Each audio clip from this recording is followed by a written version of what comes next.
Hello friend, જય શ્રી કૃષ્ણ. આજે આપણે પનીરની સબ્જી બનાવી રહ્યા છીએ જેનું નામ છે પનીર મખની. તો આ સબ્જી આપણી એકદમ જ માખણ જેવી અને એકદમ સુપર ટેસ્ટી બને છે. તો ચાલો આપણે એની શરૂઆત કરી દઈએ. તો અહીંયા આગળ મેં બે નંગ લીલી ઇલાયચી, થોડો તજનો ટુકડો, 10થી 12 કાળા મરી, 2 લવિંગ અને એક બાદિયાનો ટુકડો અને 2-3 કળી લસણની લીધેલી છે. તે આપણે આપણા શાકભાજીના માપ પ્રમાણે લઈશું. અહીંયા આગળ આપણે ગેસની ફ્લેમને ઓન કરી એક કઢાઈને મૂકી દીધી છે ગરમ થવા માટે.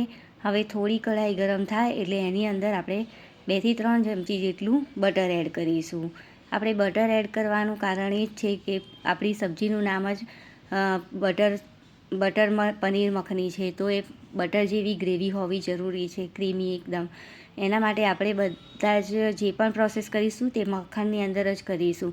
તો સૌથી પહેલાં આપણે એની અંદર થોડુંક જીરું એડ કરીશું અને હા, તમે આની સાથે થોડું ઘી પણ એડ કરવાનું કે જેનાથી કરીને આપણું બટર છે તે દાજી ના જાય પૂરેપૂરું.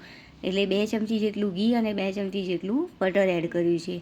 હવે આ બધા મસાલા અંદર ઉમેરી દીધા અને તેને થોડા સોતે કરી લઈશું. ત્યારબાદ થોડાક આપણે 10થી 12 નંગ જેટલા કાજુ લઈ લઈશું. તમારી પાસે આખા કાજુ હોય તો એ પણ ઉમેરી શકો છો. અત્યારે મેં ટુકડા હતા એ ઉમેર્યા હતા. કાજુને આપણે બરાબર રોસ્ટ થવા દઈશું થોડીવાર અને ત્યાર પછી આ રીતે આપણે 4 ટામેટાં લીધા છે જેને હાફ કટ કરી દીધા છે. હવે એ ટામેટાને પણ આપણે અંદર ગોઠવી દઈશું. આ રીતે ઉલટા મૂકી દઈશું જેથી કરીને ટામેટાં જલ્દી ફટાફટ ચડી જશે. અને આની અંદર આપણે ડુંગળીનો બહુ ઉપયોગ નહીં કરીએ એટલે આપણે એક ડુંગળી લીધેલી છે મીડિયમ સાઇઝની. એને પણ આપણે આ રીતે કટ કરી અને મૂકી દઈશું. ત્યારબાદ થોડાક એક લીલું મરચું લીધેલું છે જે મોટા આવે તે, એને પણ આ રીતે કટ કરી અને અંદર મૂકી દઈશું. હવે થોડું ઉપરથી મીઠું ભભરાવી અને આપણે આને ઢાંકી અને ચડવા દઈશું. અત્યારે આપણે જે પ્રોસેસ કરી રહ્યા છીએ તે આની ગ્રેવીની કરી રહ્યા છીએ. એટલે આપણે થોડીવાર એને ઢાંકી અને બરાબર ટામેટાં, ડુંગળી, લસણ અને જે પણ આપણે મસાલા નાખ્યા છે તે બરાબર સોતે થઈ જાય અને ટામેટાં અને ડુંગળી એકદમ સોફ્ટ થઈ જાય ત્યાં સુધી એને ચડવી લઈશું. તો તમે જોઈ શકો છો કે ટામેટાં અને ડુંગળીને બધું એકદમ સરસ ચડી ગયું છે અને ટામેટાની જે છાલ છે તે આપણે આપ જ નીકળી રહી છે. તો આપણે ટામેટાની બધી જ છાલને કાઢી લઈશું જેથી કરીને આપણી ગ્રેવી એકદમ સ્મૂથ બને અને ટામેટાની છાલના ઝીણા જે કટ રહી જાય તે આવે નહીં એટલા માટે. નહીં તો પછી તમે એને બીજા ઓપ્શનમાં ગાળીને પણ એ ગ્રેવીને ઉપયોગ કરી શકો છો. પણ આપણે અહીંયા એ રીતે બધું ધ્યાન રાખીને જ કરેલું છે એટલે આપણે ગાળવાની જરૂર પડશે નહીં. તો સૌથી પહેલાં આપણે એક મિક્સર બાઉલની અંદર આ બધી જ ગ્રેવી તૈયાર કરી લઈશું. તમે જોઈ શકો છો એકદમ સ્મૂથ અને મસ્ત કલર પણ આવી ગયો છે. આની અંદર ટામેટાં વધારે યુઝ કરવાનું કારણ જ એ છે કે એની ગ્રેવીની અંદર એનો નેચરલ કલર જે આવે ઓરેન્જીસ જેવો એ ટામેટાથી જ આવતો હોય છે.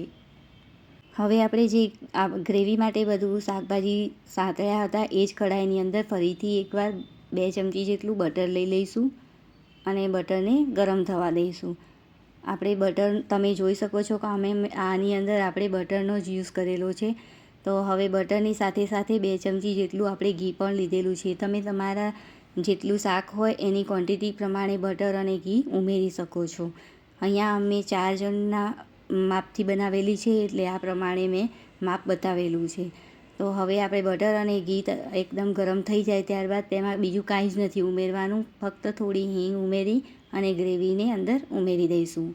હવે જે આપણે બચેલું હતું પોટની અંદર તેને પણ થોડું પાણી નાખી અને બધું અંદર મિક્સ કરી લીધું છે. હવે આપણે ગ્રેવીને થોડી વાર માટે ચડવા દઈશું.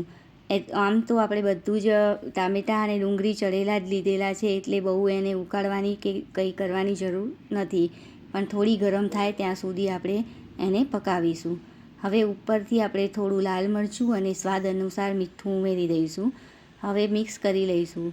બધી જ ગ્રેવીને સરસ મિક્સ કરતા જવાનું છે અને બરાબર હલાવી લેવાનું છે. ત્યારબાદ આપણે અડધી ચમચી જેટલી એની અંદર ખાંડ ઉમેરીશું. આ સબ્જીનો ટેસ્ટ થોડો ખાટો અને થોડો મીઠો હોય છે એટલે માટે આપણે થોડી એની અંદર ખાંડ ઉમેરી છે, અડધી ચમચીથી પણ ઓછી. તમને ના ગમે તો તમે એવોઈડ પણ કરી શકો છો. પરંતુ આપણે ટામેટાની ક્વોન્ટિટી વધારે લીધી હતી એટલે ખટાશ હશે એની અંદર. તો એને બેલેન્સ કરવા માટે આપણે થોડી સાકર ઉમેરવી જરૂરી છે. તો હવે આપણી ગ્રેવી બરાબર ઉકળવા લાગી છે, તો સાથે જ આપણે પનીરના તમને ગમે એવા પસંદ થાય એ પ્રમાણેના કટ કરી લઈશું પનીરના, અને આપણે ડાયરેક્ટ જ એની અંદર ઉમેરી દેવાના છે. હવે પનીર ઉમેરાઈ જાય અને ગ્રેવી સરસ ઉકળે છે ત્યારે જ આપણે એની અંદર કસૂરી મેથી થોડી એડ કરી દઈશું. હાથેથી મસળી અને કસૂરી મેથીને ઉમેરી દેવાની, જેથી એનો ટેસ્ટ એકદમ સરસ આવશે.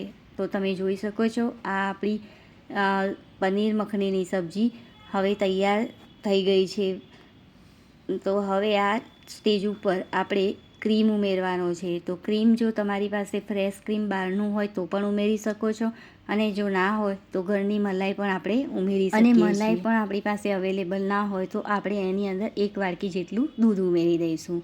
તો આની અંદર આપણે ક્રીમની જગ્યા પર ઘણા બધા ઓપ્શન પણ આપ્યા છે. તો તમે જે પણ હાજર હોય તે ઉમેરી અને આવું જ શાક તૈયાર કરી શકો છો.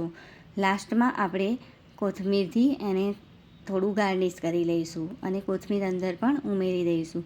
તો જેથી કરીને કોથમીર અને કસૂરી મેથીનો ટેસ્ટ પણ બહુ જ સરસ આવશે. પ્લસ આપણે બધી જ પ્રોસેસ પૂરી માખણ અને ઘીથી કરેલી છે, પ્લસ એની અંદર આપણે ક્રીમ પણ ઉમેર્યું છે. તો એકદમ રીચ એની ગ્રેવી પણ તૈયાર થઈ ગઈ છે, અને પનીર પણ આપણે ઘરનું જ યુઝ કર્યું છે, જે એકદમ બટરી હતું. તો તમે આ રીતે જો શાક બનાવશો તો ચોક્કસથી તમારી સબ્જી પણ આવી જ તૈયાર થશે. તો ફ્રેન્ડ્સ, તો એકવાર જરૂરથી ટ્રાય કરજો અને ચોક્કસથી મને કમેન્ટ કરજો કે તમારી સબ્જી પણ કેવી બની તે. અને હા, તમારી પાસે પણ કોઈ નવી રેસીપી હોય, ઓથેન્ટિક રેસીપી હોય તો ચોક્કસ અમને પૂરી ડિટેલ સાથે આપજો. તો અમે તમારું નામ સાથે એ રેસીપીને આપણે લાઈવ કરીશું, યા વિડીયોમાં પણ શેર કરીશું. તો ચાલો ફરીથી મળીશું. ત્યાં સુધી આવજો. Bye bye. જય Shri Krishna and take care. Thank you.